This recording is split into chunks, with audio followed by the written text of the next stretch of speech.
In the 12th chapter of St. Luke's Gospel, our Lord Jesus Christ makes a very serious statement.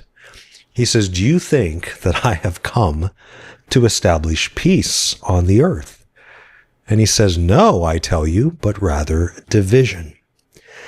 From now on, a household of 5 will be divided, 3 against 2 and 2 against 3.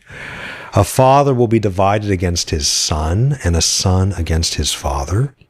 A mother against her daughter, and a daughter against her mother. A mother-in-law against her daughter-in-law, and a daughter-in-law against her mother-in-law." Our Lord says something so surprising, so shocking, perhaps even scandalous, not just provocative, that our Lord has come to bring division upon the earth. And this presents us with seemingly an awkward position because unity, as we know, is often prayed for in the world and in the church. It's something we seek. And in fact, those that wish to attack religion, or the Christian faith in particular, try to argue, much to our dismay, that divisions and factions are the result of religion and Christian faith.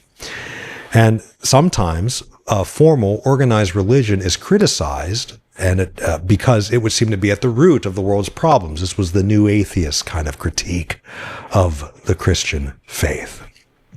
And those that respond to such critiques of the Christian faith are ready and eager to point out that Jesus, that faith, that religion are actually principles of unity. So, with all of that in the background, our Lord's words today are particularly striking. He does not claim that he will bring about universal unity.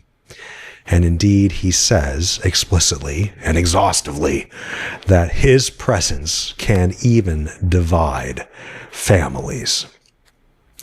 So, in light then of this apparent tension between the person of Christ and the congruity, the unity of persons, the true nature of unity comes to the fore of our considerations.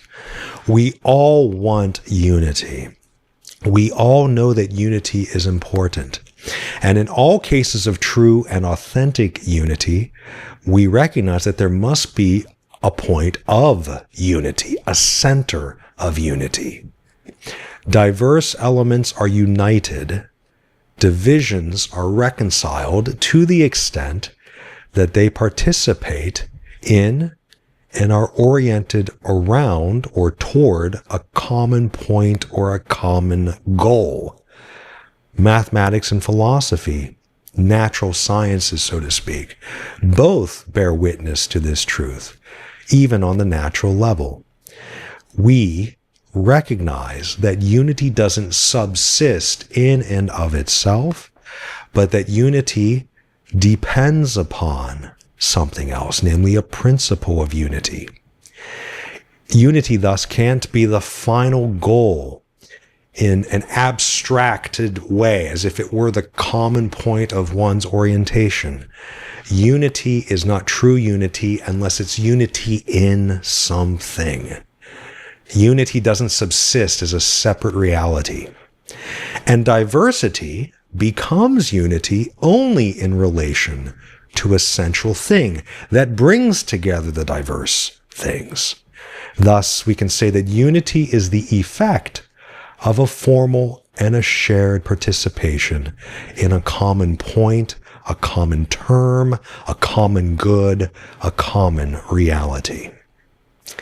Unity neither produces nor precedes a common good or reality. Reality always comes first, the thing in which we find our unity. And it's under this aspect and in reference to this point that our Lord's words, their meaning, their goodness, their power can be recognized. It's exactly because of these points that this is why Jesus himself is supremely unifying and supremely divisive at the same time.